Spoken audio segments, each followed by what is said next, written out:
اپنے معاملات اللہ کے سپرد کیا کریں. لیکن ان سب کے باوجود اگر مشکلات آ جاتی ہیں تو کوئی بات نہیں، مشکلیں آزمائشیں یہ اللہ کی طرف سے نبیوں کو آئی ہیں. حضرت امام رازی نے لکھا ہے کہ مکے سے لے کر طائف تک 70 ایسے نبیوں کی قبریں ہیں جن کی وفات صرف بھوک کی وجہ سے ہوئی.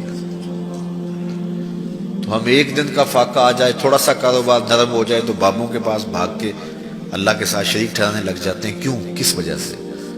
آزمائش سہیں، برداشت کریں. تو اوپر نیچے یہ دن بدلتے رہتے ہیں، دن پھرتے رہتے ہیں. ہر وقت جو ہے کہ جادو ہو گیا، ٹونا ہو گیا، سایہ ہو گیا، بندش ہو گئی ہے. ہر وقت اسی چکر سے ہم نکلتے نہیں ہیں. اللہ پر توکل رکھیں، وہ رزق دیتا ہے، وہ رزق تنگ بھی کرتا ہے، وہ رزق کشادہ بھی کرتا ہے. بندوں کو آزماتا بھی ہے، بندوں کو ڈھیل بھی دیتا ہے. اس کی ڈھیل سے بھی ڈریں اور اس کی آزمائش میں بھی پورا اترنے کی کوشش کریں اور اسی کے حضور دامن پھیلائیں. جب مشکلیں آ جائیں تو مصلح بچھا لیں. گھر کے بچوں کو بھی کہیں کہ یہ مشکل آ گئی ہے، لگتا ہے اللہ ناراض ہو گیا، چلو مصلح بچھاؤ. اگر بیٹیاں بھی نماز پڑھ رہی ہوں، نوافل ادا کر کے رب کے حضور دعا مانگ رہی ہوں، بیٹے بھی دعا مانگ رہے ہوں، چھوٹے چھوٹے بچے بھی دعا مانگ رہے ہوں، تو کیا اللہ خالی موڑ دے گا؟ تو زیادہ سے زیادہ نیک مجالس کے اندر شامل ہو جائیں. تو بالخصوص میں اپنے پیر بھائیوں کو پابند کرتا ہوں کہ آپ اپنے گھروں میں بھی پابند کریں، کسی بابے کے پاس نہ جائیں. یہ بڑے گندے لوگ ہیں، یہ سامنے اب چیزیں آ رہی ہیں، بڑے گندے اور غلیظ قسم کے لوگ ہیں.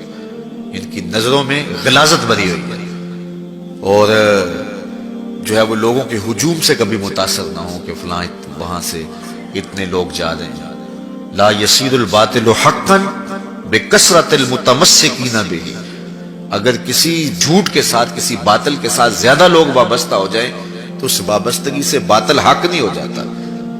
لوگ کہتے ہیں جی اتنے لوگ آ رہے ہیں، کچھ ہے تو آ رہے ہیں. تو جو بت خانوں میں جا رہے ہیں اتنے لوگ تو کچھ ہیں تو جا رہے ہیں. کیا مطلب یہ کوئی اب معیار ہے؟ تو جہلا کا جمع ہونا، جہلا کا کہیں جانا، یہ معیار نہیں ہے. معیار جو اللہ رسول نے دیا ہے ہمارے نزدیک بس وہی ہے. تو جب کوئی مصیبت بنے، مصلی بچھا کے دعا مانگو اللہ کی بارگاہ میں، نوافل پڑھو، صدقہ کرو، خیرات کرو، منت مان لو، روزوں کی منت مان لو، نمازوں کی منت مان لو، صدقہ کرنے کی منت مان لو، اور اللہ کے نیک بندوں سے جا کے دعا کرواؤ. غریبوں میں آپ رزق بانٹو، اس سے برکت ہوگی، اس سے پریشانیاں دور ہوں گی. رزق کم ہو گیا ہے تو غریبوں کو دو. لگتا ہے غریبوں کو دو گے تو اور کم ہوگا، نہیں.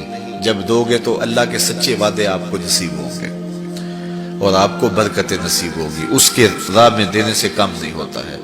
اس لیے میں خاص طور پہ یہ باتیں اس لیے کر رہا ہوں کہ ان دنوں کے اندر بہت زیادہ جو ہے وہ اس طرح کے لوگ ہیں اور مختلف جو ہے وہ چینلز کے اوپر ان کو سامنے لایا جا رہا ہے.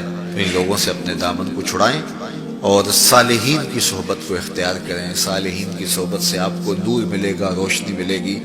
آزمائش ٹل جاتی ہے تو پھر بھی، ورنہ اس میں استقامت کی توفیق مانگیں، چونکہ جو بلا پر صبر کرتا ہے اسے بھی اجر دیا جائے گا.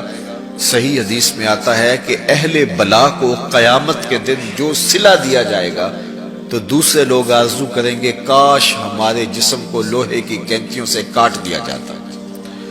تو یہ جو تکلیفیں آتی ہیں یہ گناہ اس سے جڑتے ہیں، اس سے درجے بلند ہوتے ہیں، اس سے اللہ کی قربت نصیب ہوتی ہے. تو مصیبت آئی تو بابے کے پاس بھاگ گئے، جو فاسق اور فاجر اور مشرکانہ عقائد رکھتا ہے اس کے پاس بھاگ گئے. تو پھر ایک مصیبت بھی صحیح اور ایک اپنا ایمان بھی اجاڑا. اس لیے اس مصیبت سے جو باطنی فوائد ملیں گے، جو روحانی مرتبے بلند ہوں گے، ان کو حاصل کریں. تو غیرت کے ساتھ جینے کا ڈھب ہم سیکھیں، مت ایسے لوگوں کے پاس جائیں. اللہ آپ کو، مجھے اپنی رحمتوں